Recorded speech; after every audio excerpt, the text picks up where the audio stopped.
What motivated Jonathan and Suzy Lamb to oppose Daystar TV president Joni Lamb? According to Joanie, the couple were jealous of the place her new husband, Doug Weiss, was occupying at the Christian network. But Jonathan and Suzy say that's a lie. They say they stood up to Joanie on a matter of conscience. But then, as they refused to fall in line, they were shocked by the lengths that their own mother and mother-in-law went to control, manipulate, and intimidate them. Welcome to The Roys Report, a podcast dedicated to reporting the truth and restoring the church. I'm Julie Roys, and in part 2 of my interview with Jonathan and Suzy Lamb, you'll hear them respond to allegations their dispute with Joni Lamb was part of a power grab. According to Jonathan and Suzy, they simply wanted to live according to their convictions, but when they tried to do that, they became victims of Joni's gaslighting, spiritual abuse, intimidation, and even spying. We'll get to my conversation with Jonathan and Suzy in just a moment. But first, I'd like to thank the sponsors of this podcast, the Restore Conference, and Marquardt of Barrington. If you're someone who's experienced church hurt or abuse, there are few places you can go to pursue healing. Similarly, if you're an advocate, counselor, or pastor, there are few conferences designed to equip you to minister to people traumatized in the church. But the Restore Conference, this February 7th and 8th in Phoenix, Arizona, is designed to do just that. Joining us will be leading abuse survivor advocates like Mary DeMuth and Dr. David Pooler, an expert in adult clergy sexual abuse. Also joining us will be Scott McKnight, author of A Church Called Tove, Diane Langberg, a psychologist and trauma expert, yours truly, and more. For more information, just go to restore2025.com. That's restore2025.com. Also, if you're looking for a quality or used car, I highly recommend my friends at Marquardt of Barrington. Marquardt is a Buick GMC dealership where you can expect honesty, integrity, and transparency. That's because the owners there, Dan and Kurt Marquardt, are men of integrity. To check them out, just go to buyacar123.com. Well, once again joining me is former Daystar TV Vice President Jonathan Lamb and his wife Suzy Lamb. And we pick up their story after Marcus Lamb has told them that the man they suspected of SA with their daughter has been cleared by an investigation. Then in November 2021, Marcus dies unexpectedly, and sex addiction therapist Doug Weiss enters the picture. So one of the other major issues between you and Joanie was her relationship with Doug Weiss. And this caused a formidable rift. But again, after 2021, you're still in this, you're ignorant, really, of what happened with that investigation. But you're thinking that Pete has been cleared. And so that issue is somewhat behind you, obviously still dealing with where your daughter is at. But Doug Weiss enters the picture. And I think there's a lot of question. Again, your father dies in November of 2021. In fact, the end of November, November 30th, 2021. Doug files for divorce in January of 2022. So we're talking 2 months' time from the time your dad's passed. He files for divorce. So I'm going to play how Joanie describes it. And then I'll let you comment. All I know is that I didn't start talking to him till he was divorced. Okay. I never had a conversation with his ex-wife. I don't know what she said or she didn't say. All I know is that when I started talking to him, he was divorced, and I knew that what happened, he shared with me, private things about his marriage, and I know that we're not going to talk about those things. Right. But she still works for him. So, I mean, again, they have a working relationship. There's not, bitterness or whatever going on there. So, some people trying to reach out and they say they're trying to get a hold of her, and some people say she's not talking, but you're saying there is no NDA, there is none of that stuff. There's no NDA.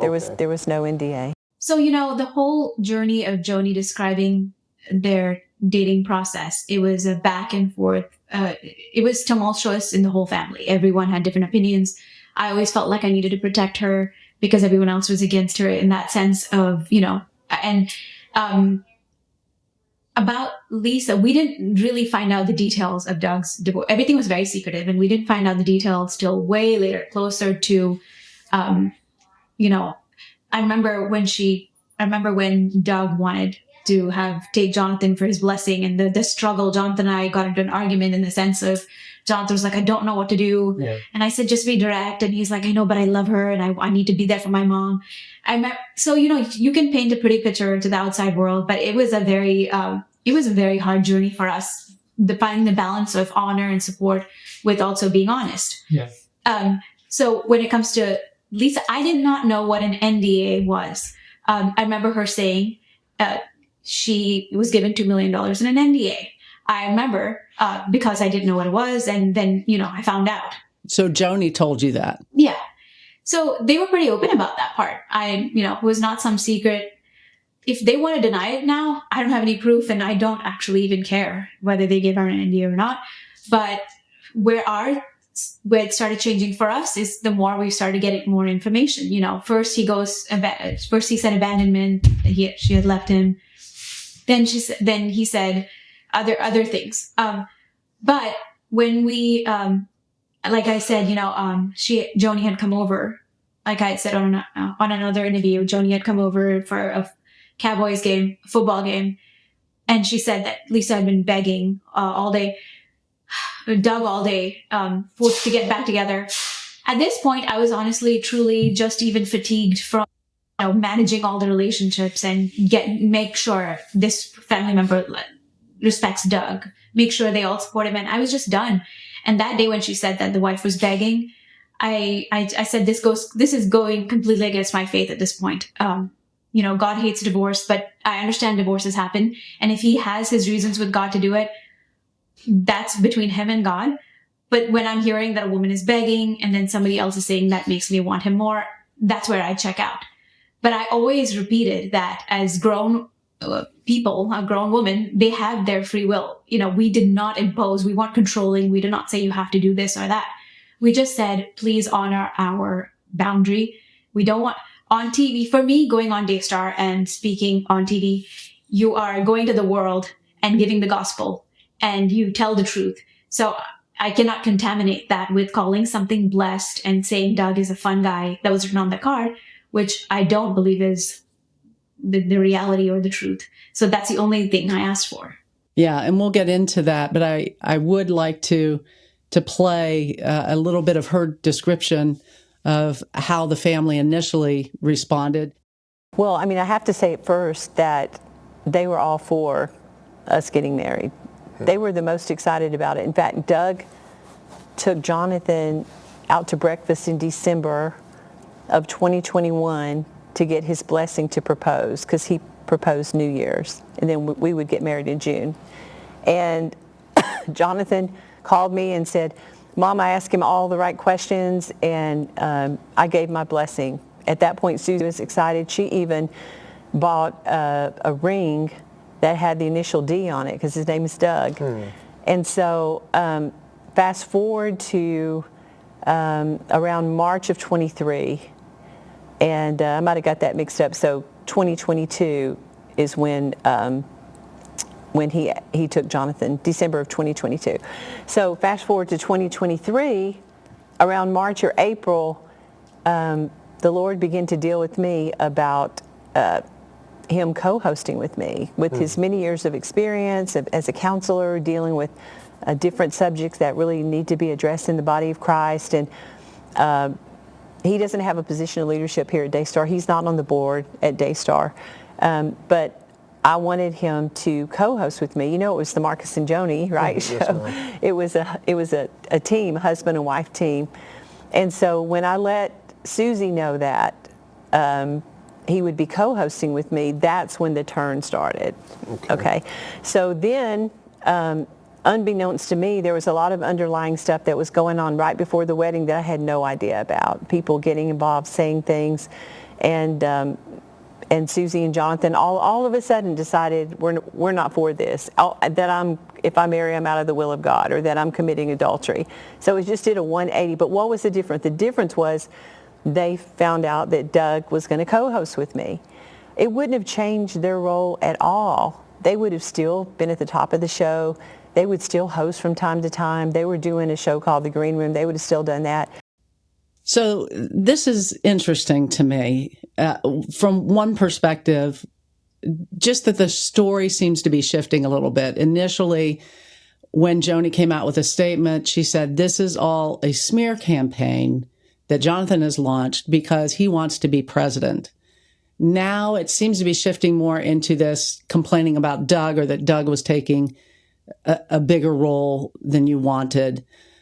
You gave me a timeline, and it's there's so much on this timeline that hasn't even been discussed yet. So he files for divorce January 27th, 2022. The divorce is finalized on May 31st, 2022. Right. Then you're at a retreat on June 4th through 9th. What happens then? Because as I understand, Joni kind of let you into her confidence a little bit and let you know that some things were happening. Yeah. So I remember very clearly, it was one night after dinner, we were sitting on our porch area overlooking the ocean. And it was me and Suzy and my mom sitting down. And that's when she first disclosed that she had been texting Dr. Doug Weiss. Mm-hmm. To which me and Suzy were just completely shocked, because this is Dr. Doug Weiss, the guy that has a marriage and counseling ministry, or I guess not a ministry, but a counseling center, like to heal and restore marriages. So, to think that we had no idea that he was even divorced, and much less talking to my mom. So we were just completely shocked. Yeah. Actually, she told me before. Before that? Yeah, she had told me that he just got divorced and he was texting her. I was kind of just confused, neutral. Yeah, I didn't have any feelings either way. I didn't know Doug much. Yeah, just. But he's someone that we knew quite well, because he would come on Daystar for television multiple times a year, and we'd interviewed him multiple times. And actually have a clip of me interviewing him, asking about, how do you, I said, how come the butterfly feelings don't last in a relationship? To which he responded, oh, not for me. I still have butterflies every time Lisa walks into the room. And what was the date for that interview? 2019. I guess the butterfly feelings kind of last, I guess, for the first 18 months of maybe a new relationship. Is it because those fade away? Mine don't. I got 30 years and I'm still butterflied as soon as she walks. Seriously. That's good. The family knew him well. I didn't know about his business. I met his wife one time. So by all appearances, he had a fantastic marriage, to the fact that he was saying he had butterflies when his wife walked in the room. It's very interesting to me that you're telling me that they started dating, or texting, not dating at this point, but texting in June. And I think I remember, Suzy, didn't you say, like, at a dinner or something during that time of vacation that she ran out to take a phone call with him? Yeah. And what was her demeanor like? Did it seem like, oh, this is a business call? Or? Oh, she was like a giddy teenager running out to answer the call. But she was trying to keep it on the down low, because she hadn't told anyone besides me or Suzy that she was talking to Doug at that time. See, but I feel bad because I can't fault her for that. She's lonely. She wants to meet someone. It's all on him. He's the creep in the situation. I thought it was very sweet and cute how she was. I would want that for any woman to feel butterflies. Of course, and I mean, you were genuinely happy for her. 100%. Yeah. But the weird thing is that they're divorced at this point. But then in July, they go to Denise Boggs for counseling. Can you help me understand that? I remember she told us when we were talking, overlooking the beach on the patio, she said that she's interested in Doug.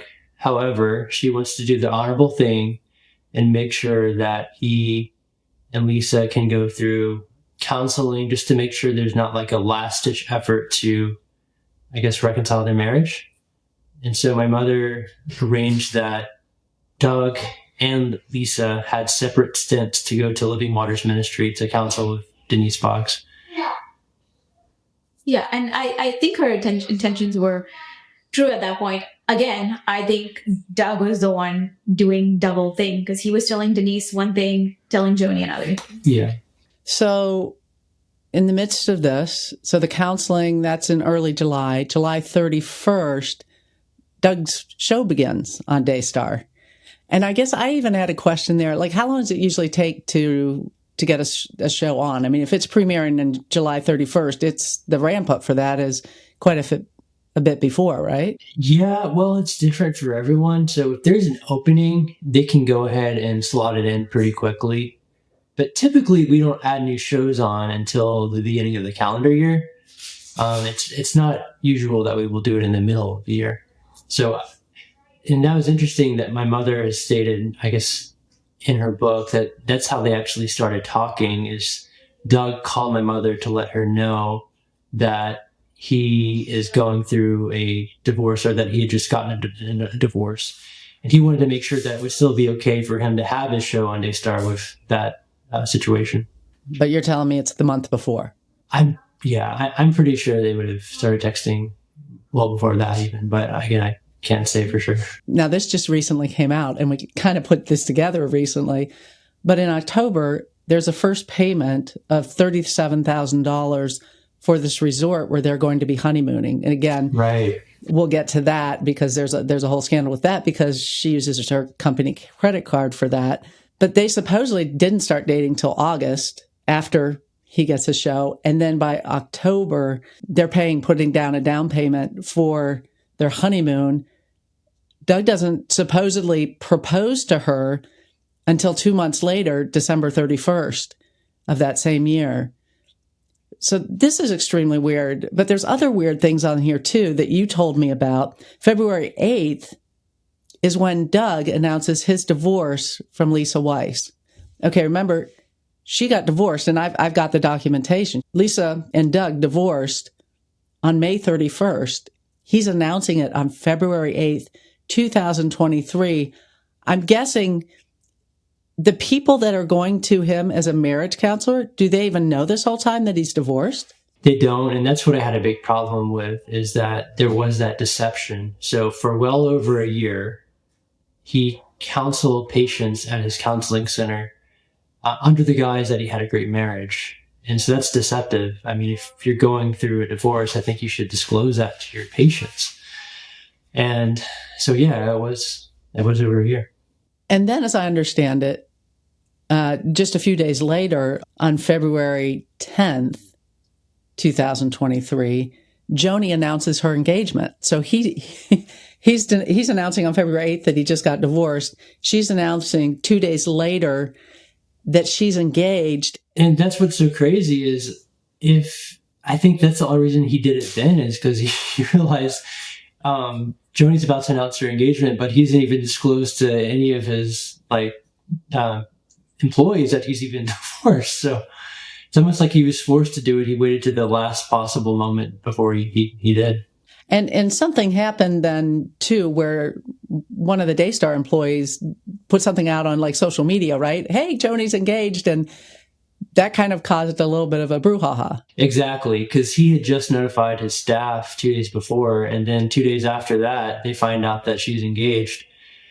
Because we were doing, I think it was an all-staff meeting, and at the end of the meeting, my mother basically showed a picture of her and Doug, the engagement photo, to our staff. And then somebody in our staff, just totally innocently, I guess, had texted somebody up at Heart to Heart Counseling Center. And then it got out to everyone at Heart to Heart Counseling Center that this man who they found out just got divorced is now engaged to Joni Lamb. So it created this big stir to where I remember my mom was saying, like, Doug had to go put out fires because it caused such a disruption. Next things that happened, she's saying, fast forward, we're talking a month or two, because she's saying March or April is when real trouble started happening. She's saying it's because Doug is now, she's talking about putting him on her show. Coincidentally, then, there's a letter that Denise Boggs sends you. Again, this is the woman who has counseled Doug and Lisa Weiss. So she knows them rather well, spent several days with both of them. Right. She sends you a letter, and that letter is pretty alarming. She doesn't mince words. It's a very strong letter. And I would love for you to read that letter. Yeah. So Denise sent this letter to me, Suzy, Rachel, Josh, Rebecca, Jonathan, Weiss, so the 3 kids and their siblings, and just said, this is a letter from Denise to the Lamb family. She says, "Dear Lamb family, it is with a heavy heart that I write this letter. I met with Joni before the baby shower this past week, and I was so alarmed as I listened to her talk. It was as if I didn't know her. It appears she has come under a spirit of deception. She shared something Doug said to her that was so degrading for a woman of God, but she laughed as she told me. She seemed flattered by it, which is not the Joni Lamb I once knew. If you give in to seductive flattery, you are being seduced and deceived. In spiritual warfare, you know the enemy by what the demonic spirit produces. A spirit of deception produces deception in a person who is under attack. A spirit of deception operates through flattery to first gain access. A man will use flattery to find the weak area in the soul of a woman. And once a woman is under the deception of flattery, she can be manipulated. Galatians 5 says, "Do not have fellowship with the unfruitful works of darkness, but rather reprove them." When darkness is operating, we have 2 options: to either laugh at it and fellowship with it, or confront it. This is why flattery precedes deception. If a person gives in to flattery, they become trapped and deceived. The flattery gives the enemy full access to your weakest area.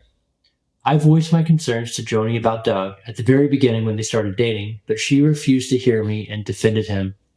This is when I became alarmed. I knew she had come under a spirit of deception.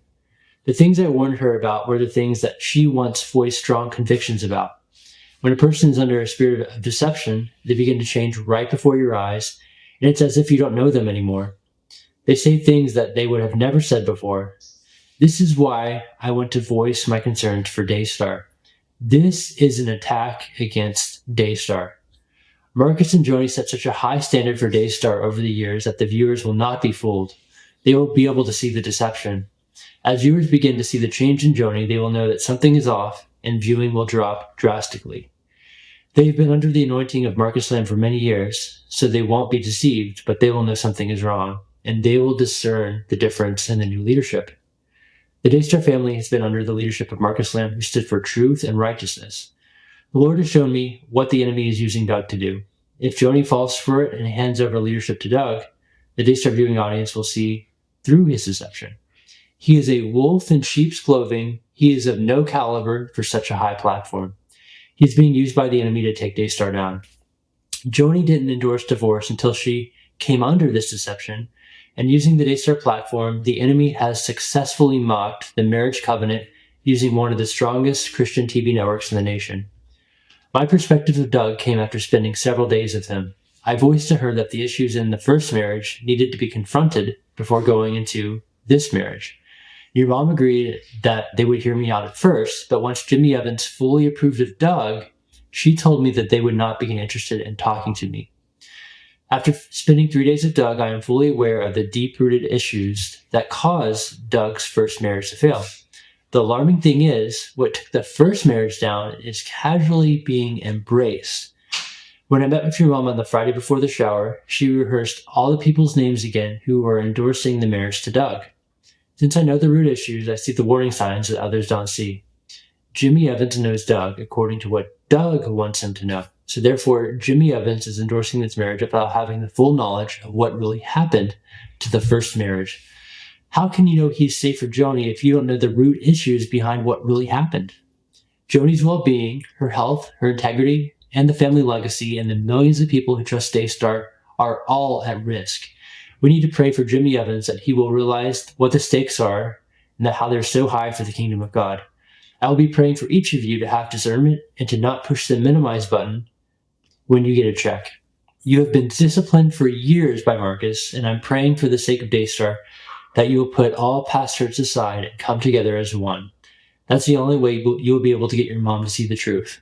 I am willing to meet with all of you and speak on your behalf with your mom. I love you all, Denise. Okay, so after that, we saw that letter, I jumped into action mode. I got all 6 of us on a phone call together and said, hey, we need to meet mom and talk to her about this. So the next day, went into Daystar, told my mom, hey, I'd like to meet with you, have a family meeting. She said, okay, we can do one after the show. So after the show, she came up, we met in her office, And she literally said, hey, I've got to go fly off to New York with Doug. So I'll give you each 1 minute to speak. So we each said our piece for 1 minute. And then after that, literally, she just said, I hear you, but all I hear coming from you is a spirit of fear. And she pointed at us and said, fear, fear, fear, fear, fear. And quickly rushed out the door to fly out to New York. So there wasn't even any type of a real conversation or consideration of our concerns. She was like, my mind's made up, and that's it. So did this have anything at all to do with the fact that Doug was becoming the co-host?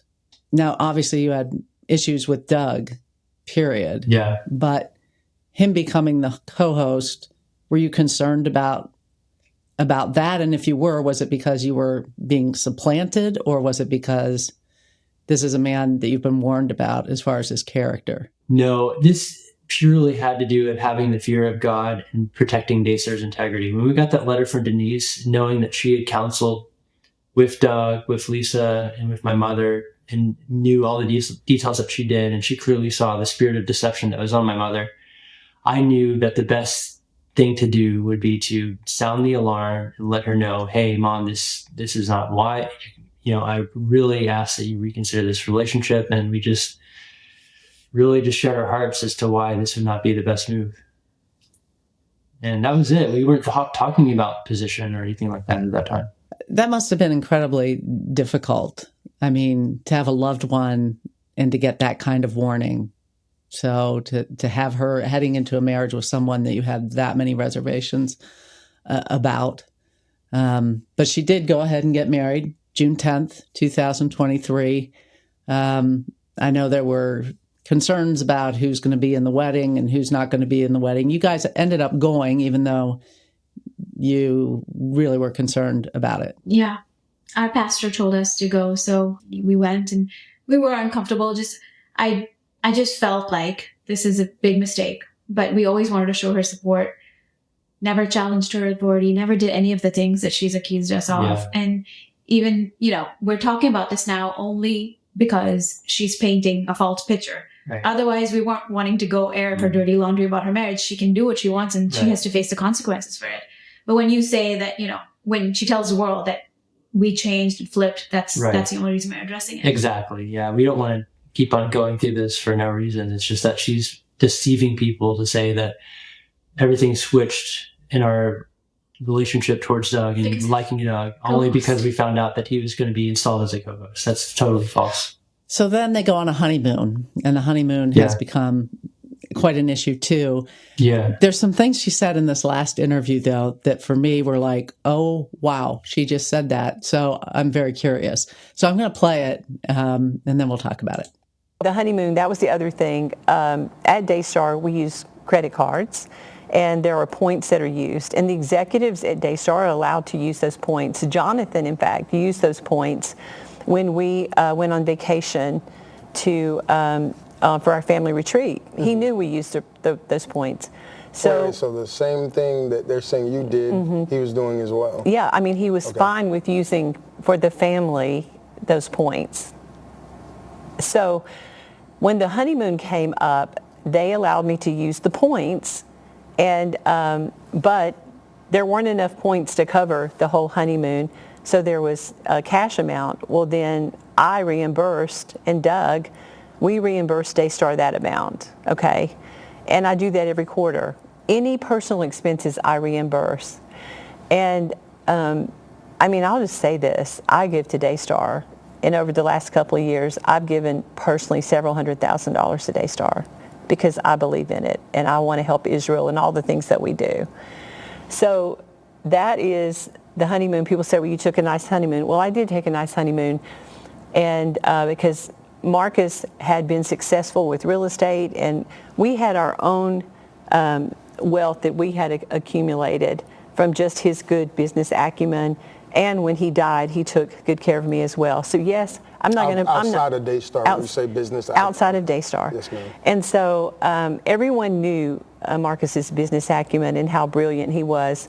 And I can't tell you how God used him to build a reservoir here at Daystar that we're completely out of debt, and to God be the glory for that. But he also set up a business account and a ministry account. So any donations go into the ministry account, and that only goes to preach the gospel. And the business account pays salaries and any type of business. So when people say, Daystar, are we upright? Absolutely. And we have an outside accounting firm that does an audit every year. And so that was very important to Marcus. So yes, I did use the points, but the overage, not one penny came from Daystar. I paid that. Doug paid that. A couple of things that I just noticed right off the bat. One, how much she gives to Daystar is irrelevant. That really has nothing to do with this. Yeah, so she was deceptive that she falsely attributed that I would use points, Daystar points for anything, for something, which I've never used Daystar points for anything. Daystar, first of all, the points that Daystar gets from credit cards are an income that should be for Daystar. It's not a fund that should be able to use by executives. Like, that's not its purpose. So, but they would use the points in the past for the family executive retreat. So, in that case, I could see how that is justified, because we all work together and we, have, conversations and bonding that happens. But this is different. This is a honeymoon. This is not a family executive retreat. This is a honeymoon. And so I objected. I said, no, this is not right. I don't think Daystar should pay for this. And I raised that at the board meeting, but the other board member, Tom Callender, decided to gift it to my mother. And just to add, there were multiple times where Jonathan asked her, and it was like taunting. She would like laugh and mock about, no, I'm going to do what I want. So it's just very, very hard to like watch that. And she comes off all genuine and, sad about it. Well, it's not that at all. It was a very prideful, I'll do what I want thing. And she makes a statement that she pays off any debt that she owes every quarter. Again, looking at the timeline, the first charge was in October. Second charge, I believe, was in May. She and Doug take the honeymoon the end of June, mid to end of June. And then this board meeting that you're talking about, this was in August. So when would the end of the quarter be for October? December. And you would have known if she had paid it back? She told me in the board meeting, Tom had made the decision to gift the honeymoon. So there was no intention to pay it back until she knew that we were going public with information that had that. So I believe at that point she would have written a check to say that she had been able to pay for the full honeymoon. So what seems pretty clear is that from October to August, nothing had been paid back. They decided in that board meeting, I wish you had a recording of this part of them saying this, of actually, and do you even vote, or is it just kind of Tom says this is the way it's going to be done? Yeah, Tom basically just kind of made a proclamation that would be the case. Because actually, I wouldn't be allowed to vote for that because it's involving her compensation and I'm family. So it's actually not proper for me to even rule on that. So he made that decision as the independent board member. Yeah, and part of this, I'm not going to get on a soapbox, but 3 board members. I mean, this is unheard of. Well, I wouldn't say it's unheard of. For the size of the organization, yeah. But, I mean, ECFA, Evangelical Council for Financial Accountability, says 5 to 7 at least. And this is part of the reason. Like, you have one person making the decision now because she can't vote because it's her money. You can't vote because you're a family member. So Tom Callender is making these, substantial decisions for the entire group. And again, the whole organization is being run by 3 people. And you're an employee, which means you're not really a free agent. Right. Exactly. Okay. So this brings us to July 5th. And this was I'm guessing at the time you have no idea that this is going to become such a big issue, but you make the decision not to read a viewer comment praising your mother's marriage to Doug.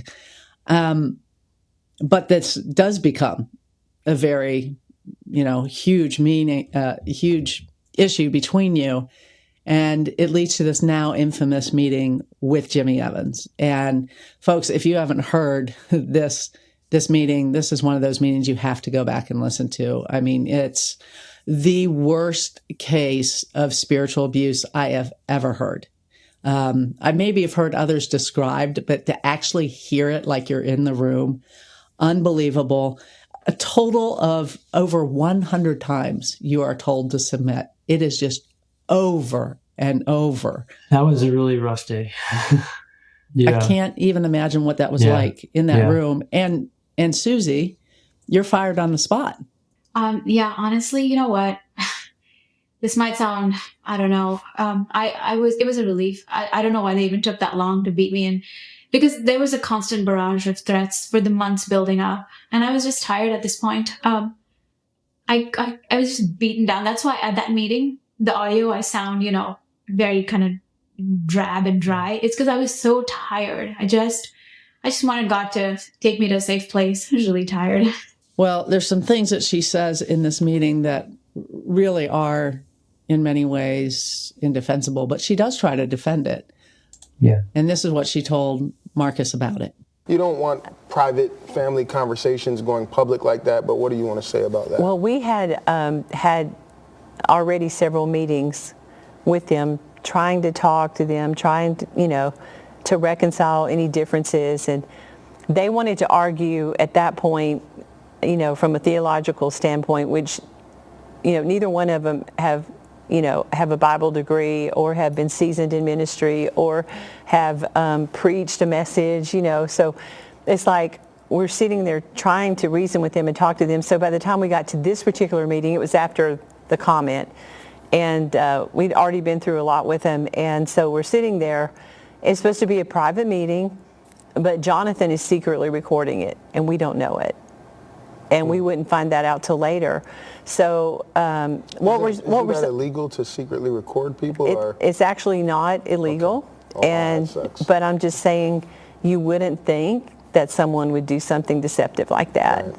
And so in the meeting, I said a few things like, well, I don't know if I'm allowed to say it or not, but I told Jonathan, I said, as long as she has you by the balls, you're never going to lead at Daystar, because I could see that control that he was doing everything she said. And did you feel that way maybe before this, like it got messy? Was it that kind of dynamic in their relationship that you kind of saw early on, or was it just when things started going left? I mean, even my late husband saw some things, some control issues, and said, Jonathan is going to have to be the head of his house and lead. And we were concerned about the control that we saw that Suzy had over him.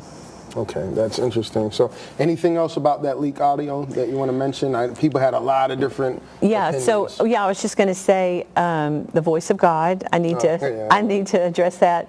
I'm not the voice of God. I'm the voice of Joanie. You guys hear it. But here at Daystar, what Jimmy was just making an analogy that I am the voice of authority at Daystar, and that I would have the final say. And he said, you'll never understand submission until you disagree with it. And so they were disagreeing, like with reading the card. But, he was saying, if you can't submit to the authority that God has placed you under, then you just need to remove yourself out from under that authority.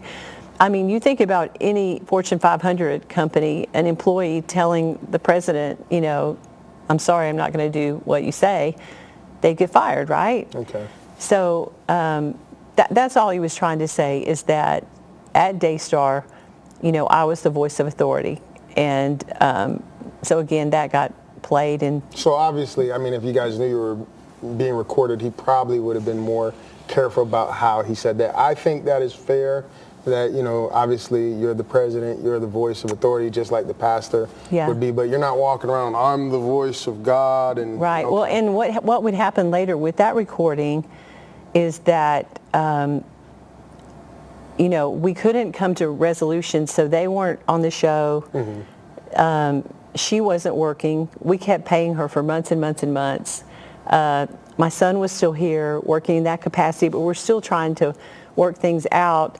So he hired an attorney to say that we were infringing on their religious beliefs. And so we said, you know, if there's a card that you take issue with, you don't have to read it. So we just succumbed to that. We're like, it was silly. And so he came back and said, an email, you know, gave us an email. I can show you the email that said basically, we're ready to come back and, you know, want you to reinstate us. But we want a contract that says that Jonathan's saying that he's going to be president and that no matter what, that's ironclad, he's going to be president, and I can't even change my mind if for some reason I feel like he's not fit to be president. He sent this email after the leak audio saying that... And then he said, at the end of it, this is where extortion comes in. He said, and basically, if you do everything we're saying, then I won't play or leak the audio of the private meeting that I recorded. Well, that sounds like blackmail. I definitely would like to see that email. You know, Marcus, just let me say one thing, is that email I published on November 25th. So actually, Marcus, you could have read the email. It had been out there. But just saying. Go ahead. It's funny because Marcus at first was coming against my mom for the treatment of that meeting and the spiritual abuse and the voice of God and the constant submission. And now it's like he's saying, oh, that sucks that, you know, it was, you know, there's no law against, you know, single party recording. So it's interesting to see how he completely flipped. But thank goodness I was able to record because, again, no one would have believed what actually happened in that meeting. And I hated that, again, she's completely downplaying and minimizing, not taking any ownership of her behavior in that meeting. She's saying that Jimmy wasn't actually saying that she's the voice of God. She's saying that she was just the voice of authority, but that's not what Jimmy was saying. Jimmy was literally saying she's the voice of God.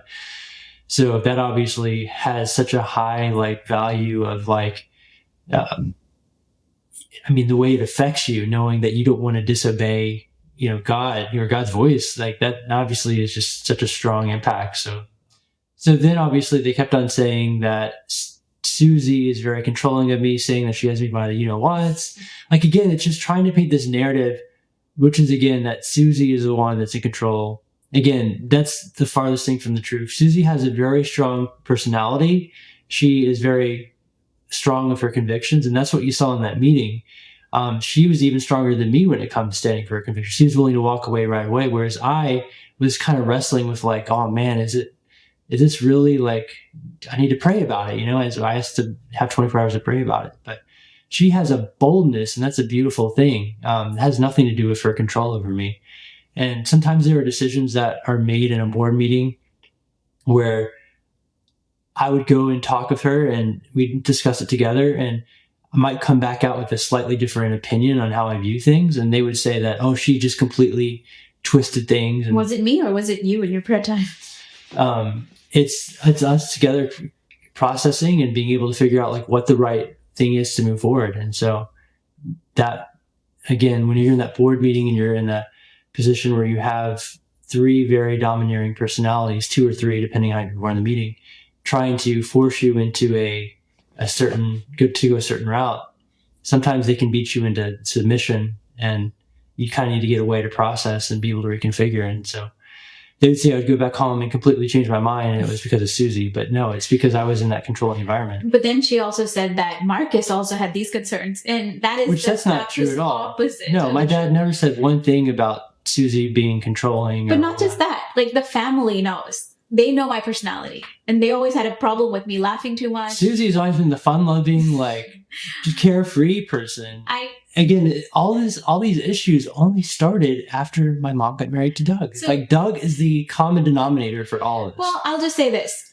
So obviously, everyone knows I don't have a controlling, strong person. I'm strong with my convictions, and that's about it. Everything else, you know, your convictions, your love for God, you're like, that's it. yeah. Like Jonathan pays all the bills. He takes care of everything. I'm a carefree. I'm not high responsibility, strong person like that, and everyone knows this. But what if you are? Right? Yeah. Right. I sit there and I listen to the way that she talks to you. Again, condescending. You don't have a degree, or you haven't preached. Oh yeah. Oh, by the way, I have a Bible degree. Yeah, and I went to Oral Roberts University. What degree does your mother have? High school diploma. Thank you. Yeah. So this condescension that she has towards you, and I don't mean to get sidetracked, but you know, I read Ephesians 5, and the husband's supposed to love their wife as their church, as Christ loved the church. Does God love his wife by not listening to her, or by making sure, is he so insecure that he has to make all the decisions because God forbid that he's influenced by his wife? I mean, just the tone and the manner of all of this is repulsive. It really is repulsive. And to use that against you, you know, to make something so personal as your relationship with your spouse, and to bring that into this, I mean, it's so hitting below the belt, and it's so not true. And it's very bothersome.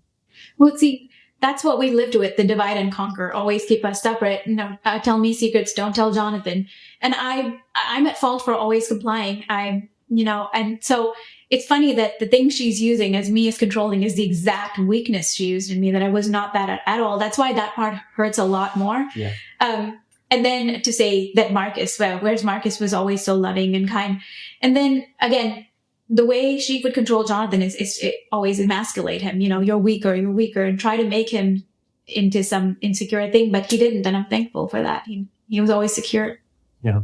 And there's a certain amount of irony, isn't there? That there's a woman telling the man that he can't be controlled by the woman, while the woman tries to control the man.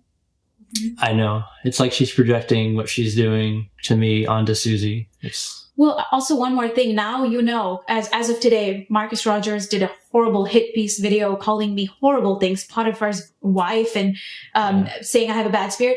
He is being the mouthpiece of Joni. Joni spent the last My year... mother has gone around to tell all these ministers that she's had on, and telling them the narrative that Suzy has a Jezebel spirit. And so a lot of them believe her. She's very convincing. She's great at telling stories, and she's painted that narrative. And so now a lot of these major ministers are viewing even us stepping out and sharing our story as like, oh, Suzy was mad or disgruntled, and so she's a Jezebel spirit, and they're trying to destroy the ministry. So that's the narrative that's being crafted, that my mother has shared with a lot of the big names in the evangelical world. And we took a whole year of just being on standby while she told all these people, not being able to do anything.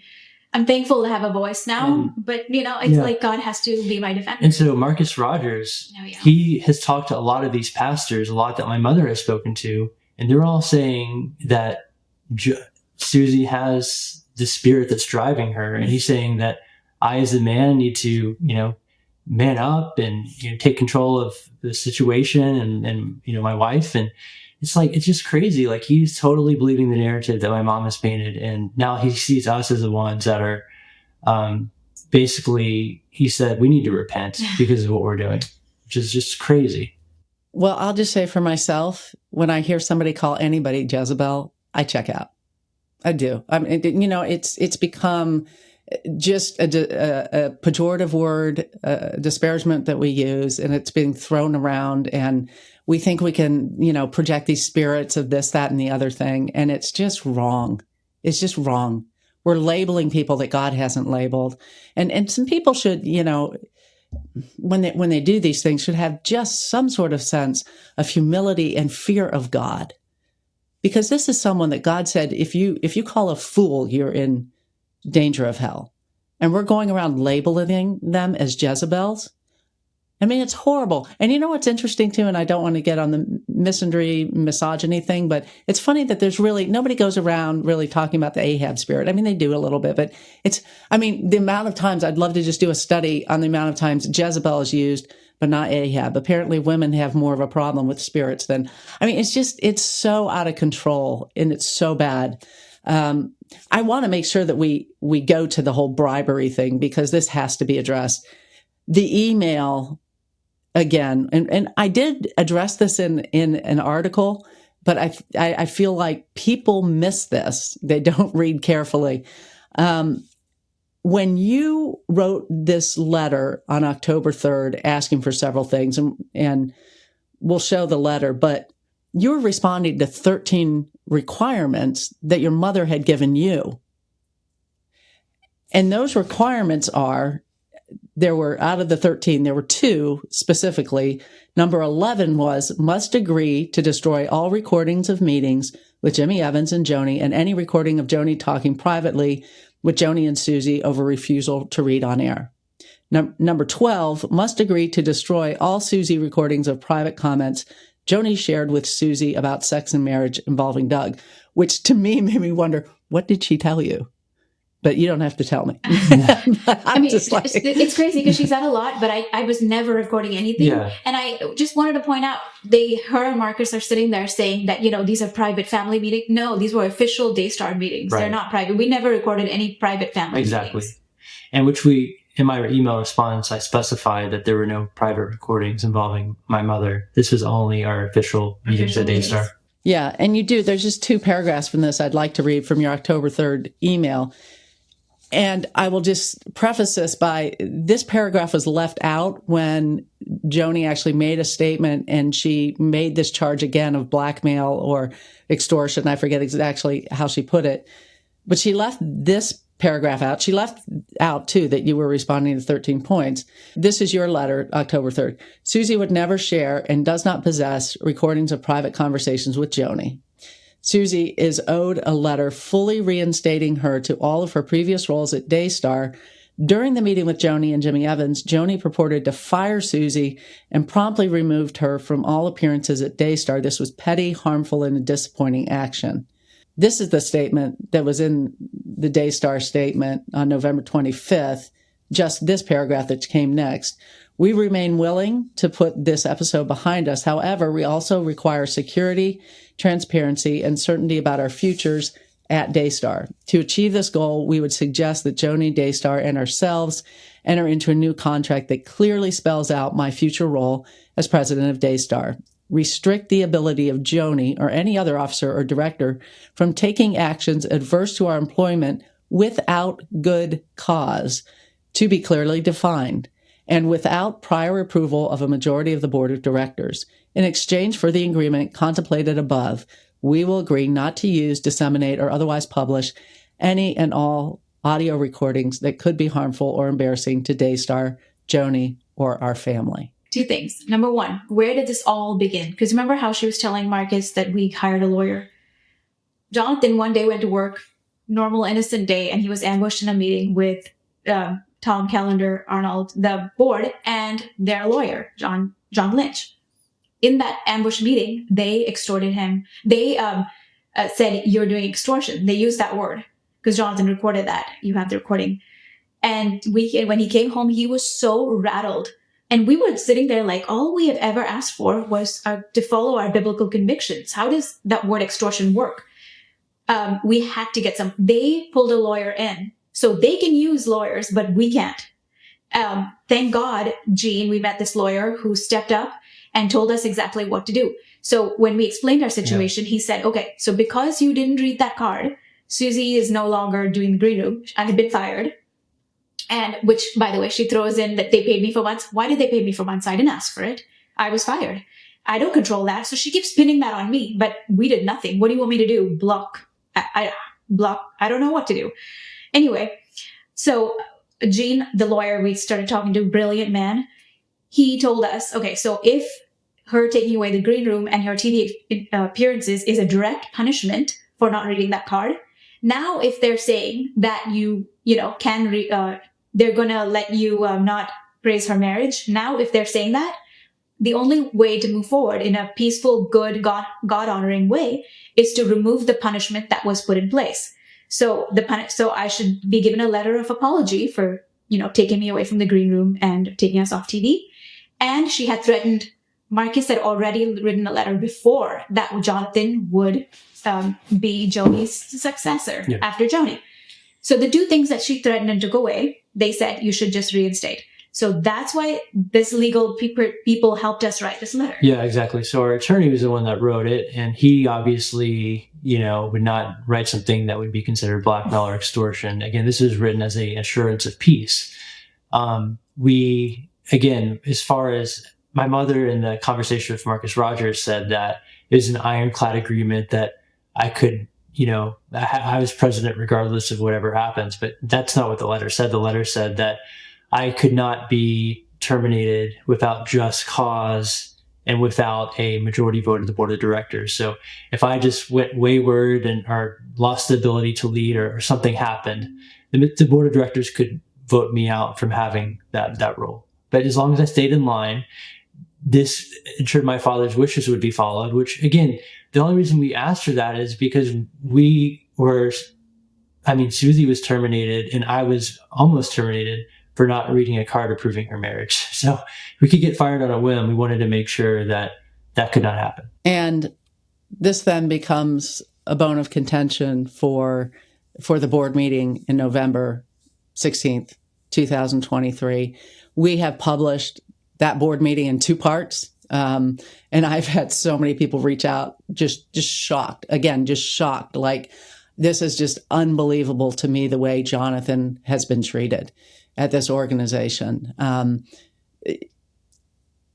it speaks for itself. But you bring this up, Tom throws out the idea of having a contract. Everybody's going to be at will.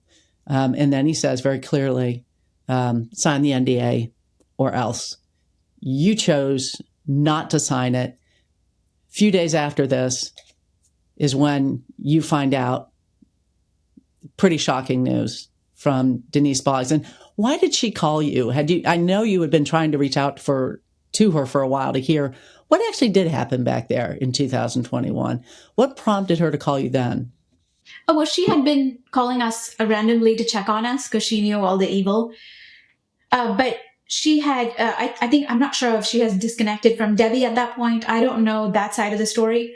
But she called us that day saying, hey, I've talked to Debbie. Debbie sees all the wrongdoing that's happening to you. She feels, stirred. She doesn't like to see this. And then she said, you should know that, what exactly did she say? That you should take legal action because what they've done is wrong. They covered up something so important.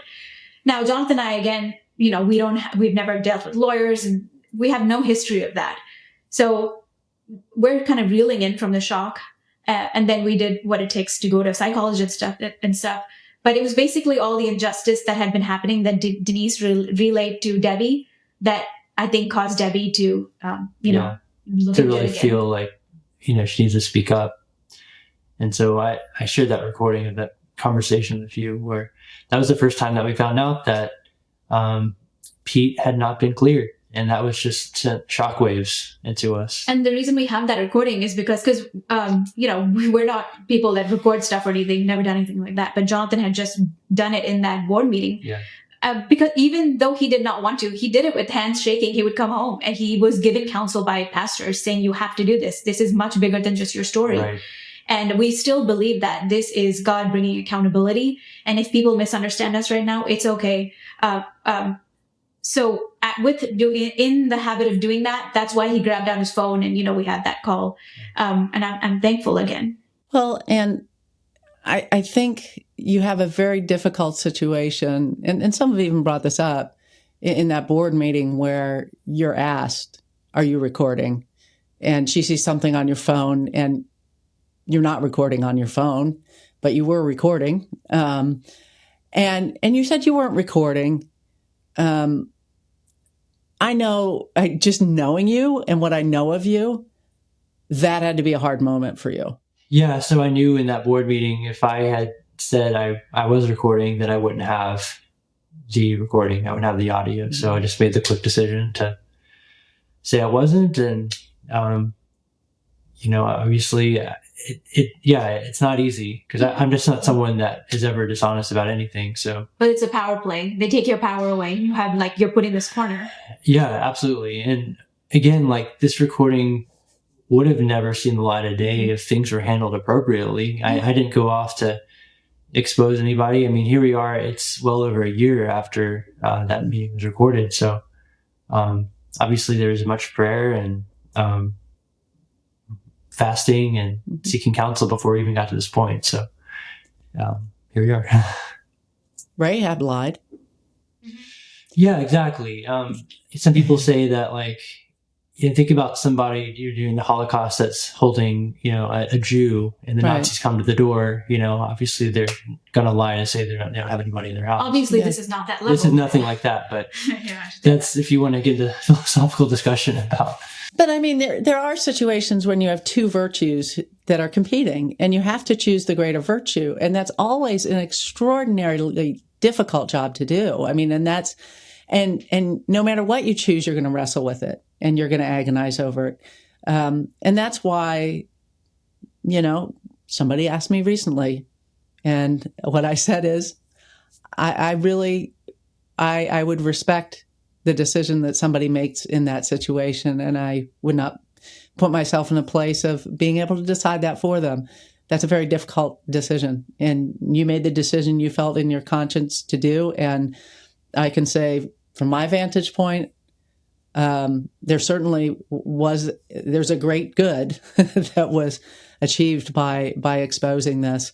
And with full transparency too. I mean, he could have just cropped that part out and sent it to you, but we just have to put what it is. And you've done that consistently, where I've said, "Can I publish this?" And your answer has been, "I'm for full transparency." Yeah. So your demeanor has been pretty cool regarding that, and you just kind of take your lumps as they come, and they will. The scary part was what passed after this. You began to feel that your mother was spying on you, essentially intimidating you, and doing some things that really, really made you uncomfortable. She addresses this because you had talked about it before anything I reported on, because you went to a different location before I even started publishing. After I reached out to your mom, you're like, when you reach out to Daystar, we're leaving our house, which is Right. exactly what you did. So, Right. We kind of planned that so you could get out. So she talks about it. I'll play that and see what you think. They said that, we're fearing for our life. We were in these undisclosed locations. Someone put a tracker on their car, and someone came to their door with a gun, like the Daystar Mafia. So I want you to just, address that before we go to the last thing. Well, I'm sure they were completely safe because no Daystar employee was following them. There was nobody with a gun coming to their door that I know of, or that I put up to doing it. There was a tracker on the car because it was a Daystar car that he was driving. And I have a tracker on my car. And we do that on all the Daystar vehicles. And how that happened is my dad was visiting, and this is before he passed away, and he had a little bit of dementia. And he drove, my dad used to work here years ago, but he had retired. But he came and he was driving one of the Suburbans while they were here visiting. It's an older Suburban that we have. And he got lost. And we didn't have any way to find out where he was, and he didn't have his phone. And they were about to put out one of those alerts, for someone who has dementia or whatever. And he ended up talking to someone in a I believe it's a coffee shop, who recognized that he was lost, and he remembered his number. He had left his phone at home, and this lady called his number and said, "Hey, I think your dad's here." And that's how we found him. So then we just put a tracker in all the vehicles so we could keep up with. Okay, wow. So the way they gave me the interview was the tracker was only on his car, and it was after all this stuff happened. But you're saying every car has the tracker. Well, actually, this was Marcus's car, and so I allowed him to drive the car, and so they put a tracker on the car just because.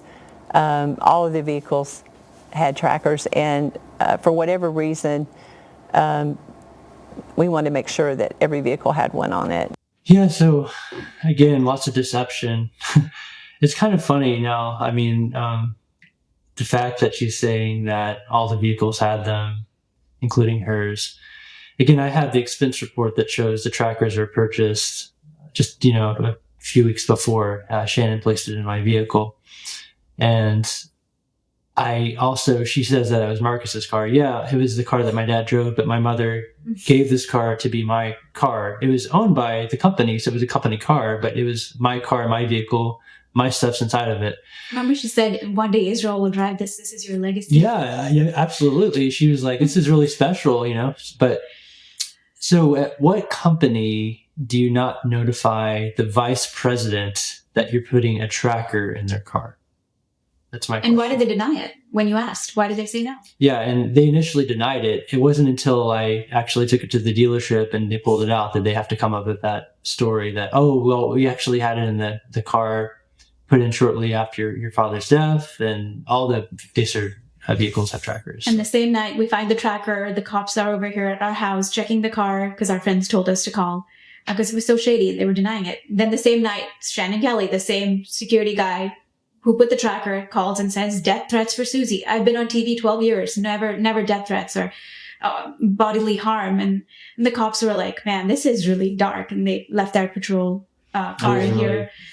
That's when it all began. Weird night. I had the cop car stay overnight. It's an empty car to make sure that it kept anyone away. And then I started getting followed, going to coffee shops. A man taking photos of me. Like, chicken. And have you noticed there's always a distraction? Like instead of a simple answer, it's always a distraction with a story about her dad or a story about a grocery store.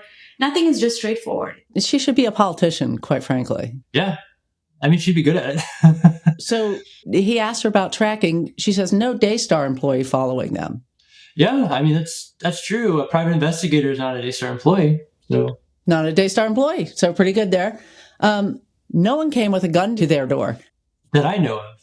That I didn't send them. So, I mean, she it's like she said it and then she realized, oh, wait, I'm screwed because I can put up the video of Shannon Kelly coming to your door with the bulletproof vest, with the gun to tell you or to give you a letter telling you not just that you're fired, but you can't even come on the property. And if I didn't have the videos, I'm sure she would have emphatically denied it. So thank goodness I have the videos. Yeah, it really is just thing after thing after thing. Where and it's ironic that she continually is saying that you're lying. In the vein of cameras and all of that, one of the days around October earlier this year, Jonathan and I were supposed to go to Pittsburgh on a trip, and it was our son Israel's birthday. Joni had already texted Jonathan. We have no relationship. She hadn't seen our kids all year. No relationship, nothing, just dead. Not talk to me, slandering us all over the place. And she randomly sends a text saying, I would like to give Israel a gift. And Jonathan said, no, while you're actively destroying us, no access to our children, especially when you're telling everyone in ministry their mother is a Jezebel. Obviously. No care for boundaries, no respect. Shows up at our door. And this is the creepy thing. I don't want to send the video because I don't want to, people think I'm like throwing her under the bus. There's so much I'm not saying. And I'm not even showing that video because she literally covers the camera with her hand. And it's such a creepy move. And there I am. I was in the bathroom washing my hair, getting ready for the trip. And then, after that, when Israel showed up in the bathroom, Mommy, she just came to our door. No one can understand the mental status of like the shock of that. And I had a very vulnerable moment where I sent only my very closest. I sent you a message and I sent very closest friends who genuinely pray for me because I'm going out of town. My kids are here with my parents. So it was more stressful. Right. And I sent that voice message to a friend. I won't say the names. And she had saved it just in case, with the death threats and everything. She just saved it. Well, when Laura Lynn started taking up our cause and speaking for us, my friend, asked me, would it be okay if she played just 2 or 3 seconds of your message? You'd be taking one for the team because people would understand. They'd get a glimpse into what PTSD looks like, that this is very serious and real. I was so reluctant. I was really uncomfortable because it was such a private moment. But I said, if it's 2 seconds, fine. But I really was uncomfortable. Anyway, she sent the message, and Laura's not at fault. No one's at fault. But, they posted the whole thing. Then I asked immediately for it to be taken down. I don't know if it's already done, but they said they were taking it down. again, that was one of my most vulnerable moments with my closest circle. And now they've used that for Marcus Rogers. What a man. Wow. To take my most private moment of pain before God, to call me Potiphar's wife. There's, first of all, not even any connection. It's such a stupid thing to do. And then say I was manipulating. I was crying out for help. And, you know, I want the world to see, these are the people that call themselves Christians. These are the abusers. They're so dark and twisted. And I believe God has asked Jonathan and me to do this really difficult thing that no one wants to do, because he's done with these people and he's doing a new thing in the body of Christ. Sorry to go off on that, but it was a really raw, horrible thing when I saw that today. It was sickening. I'm so sorry.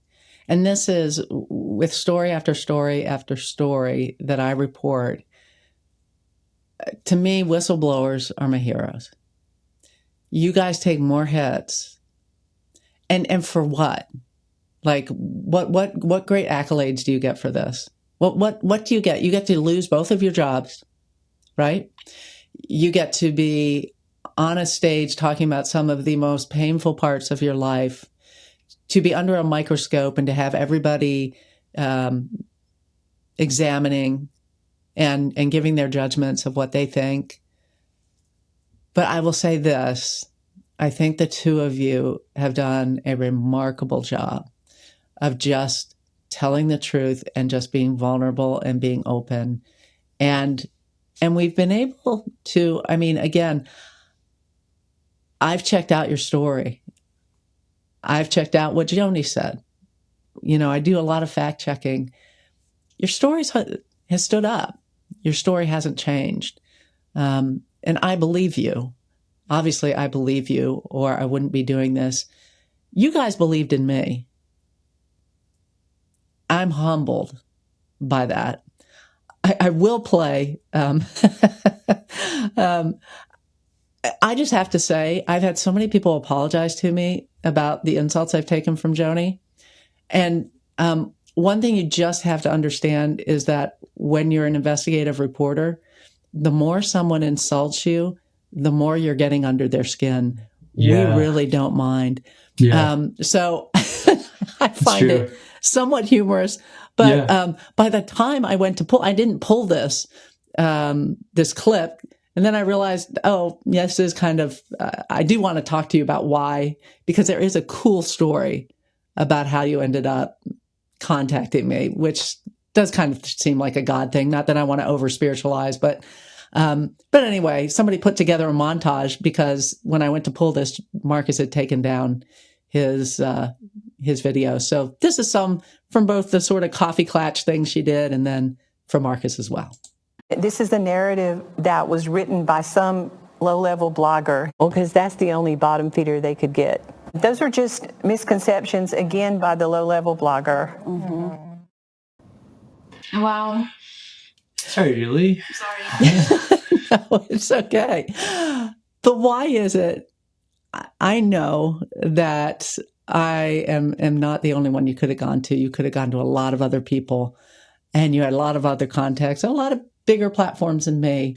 Why did you guys end up contacting me? You know, you really specialize in abuse in the church, and you've extensively have covered that so well. I've been following, especially just over the past year. You know, obviously you did great work covering the IOPKC, and you just saw some incredible articles that have been written and put out by you guys. I just see that you really put the attention to detail to really make sure and get all the nuances of the story correct. And knowing that her story was so complex, going to like a more of a mainstream media, national type journalist, it probably wouldn't have been able to get that level of detail that we really needed. And, you know, you've done phenomenal. I mean, you've put out, 5 articles and obviously done great with the social media. So just, I couldn't think of a better person to really help steward it with your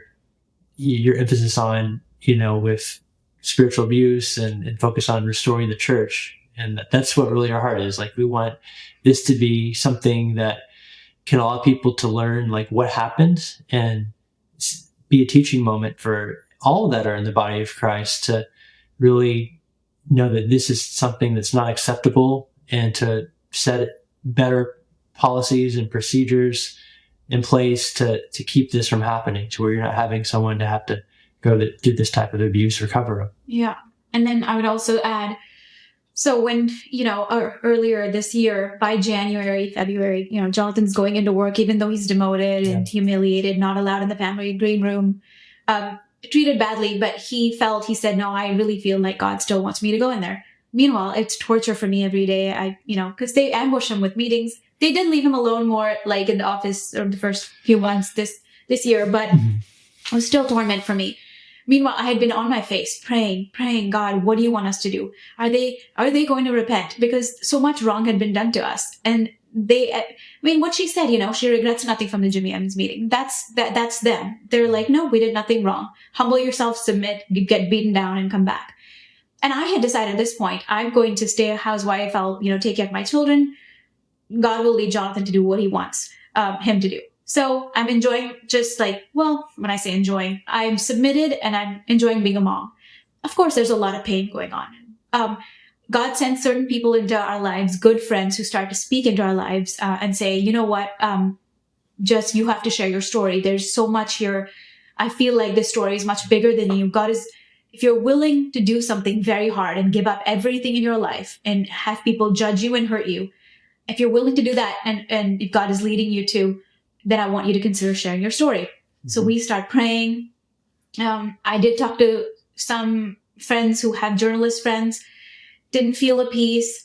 Then Jonathan told me about an article you had written for KC, IHOP. And he said, I can see a good spirit here. Let's maybe talk to Julie. So at this point, we're being followed. So I think I sent you one email and then we disappeared. Yeah. So this is not something we were just so ready to do. Yeah. It was a struggle. So we go off to South Dakota, I think, and we really got in the mountains. To get away, clear our minds, and got more confirmations that you were supposed to tell your story. And we felt at peace. We would never move forward without God saying, this is my path for you. So for people like Marcus Rogers to demean you, talk bad, and then say we're rebellious is so shameless. It's so pathetic. God is leading two hearts that are obedient to do something, and yet they have a higher place to tell us how we're wrong and in rebellion. Right. Sad. Anyway, so we started praying. We talked to you on the phone. We felt your heart. You talked about your heart for the church. I hate how misunderstood you are, Julie. So many people assume things about you. We've gotten to know you. And I can see so many different reasons why God chose you to walk this journey with us, because you've been professional, independent.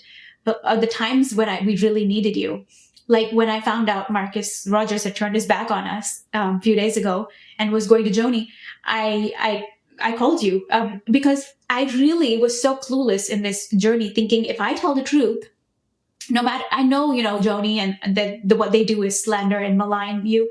I knew they had been doing that privately, but I didn't dream they would do that, to the level they have.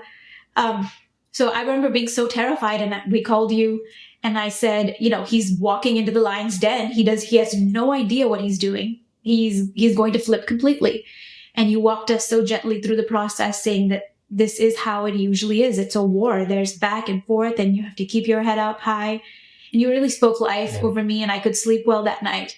And I'm so thankful. You have been the hands and feet of Jesus to us. And I really want the world to know that you are a journalist. You do your job so professionally, but your heart, you have a heart that has shown us the love of Jesus when so many have known our story for so many months and years and just don't care. And I'm not judging them. Everyone has their own life, but I'm thankful for who you've been. Oh, wow. I'm moved. Thank you. Really, really moved. I thought you were going to tell me the story of Jean. Yeah, we can throw in Jean's story. Just to connect the dots. So whenever we had that meeting with Jimmy Evans and Suzy had been fired, we sought legal counsel and just to figure out how do we handle this. And Jean, the first attorney that we met with, actually threw out your name as somebody that we could potentially tell our story to. And at the time I had no idea who you were. So yeah, but he God puts good people in our lives in different seasons. Gene, even though he was an attorney, he planted that seed like right after that Jimmy Evans meeting. So that just thought that was really interesting how here we are now coming full circle to share a story with you. Yeah, and also the things that Gene taught us, before last year, before we found out about the cover-up and stuff. Jonathan was, so strongly pushing his mom to have family meetings. Let's try to make it work. Meanwhile, I was terrified. I didn't want to go back to Daystar because after the whole submission, debacle, I was just without repentance. Yeah. Without repentance, I didn't want to go back there. It has to be a soft, repentant heart. And Gene, was fatherly in that sense. He told Jonathan, he said, the game is rigged against you. When somebody has a God complex, they're never going to meet you on your level. There's no humility. Yeah. Protect your wife. Let her stay home. And so anyway, I'm really thankful for all these things God has done. Well, it's beautiful when he brings good people like that. And I'm glad Gene was there for you. And I'm glad we connected. It's been, again, just an honor. The people that I've done investigations with, and it really is, it's a trust relationship, and you work together. And you know what? To this day, I can't think of one source that I've walked through something like this that I haven't seen the truth and the courage. And, it's beautiful. And it's beautiful working with believers. I often report on the worst of the worst. I say this from time to time, but I also get to work with the best of the best. And you guys have been refined by fire. And God's going to bring something very beautiful out of it. And he already is. What he's producing in you and in your family is beautiful. And I trust he will do that and continue to do that. So blessings to you, and thank you so much. And my guess is our journey isn't over yet, but it's been a real pleasure up until this point, and I appreciate it. Thank you, Julie. Thank you, Julie.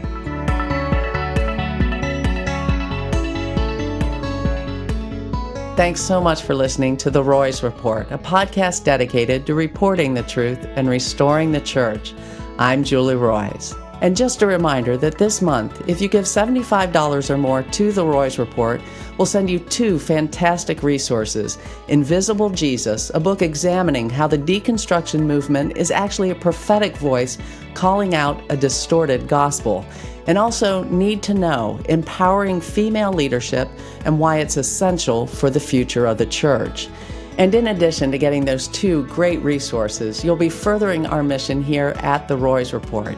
And I want to let you know that we just received a $20,000 match for our end of the year campaign. This means if we can raise another $20,000, we'll get the entire match for a total of $40,000. Friends, this is an incredible opportunity, but we're going to need everybody's help to get there. So if you can, if you believe in our mission, would you please consider giving your best gift at the end of the year? To do that, just go to julieroys, spelled ROYS.com/donate. Again, that's julieroys.com/donate. Also, just a quick reminder to subscribe to The Roys Report on Apple Podcasts, Spotify, or YouTube. That way, you won't miss any of these episodes. And while you're at it, I'd really appreciate it if you'd help us spread the word about the podcast by leaving a review. And then please share the podcast on social media so more people can hear about this great content. Again, thanks so much for joining me today. Hope you were blessed and encouraged.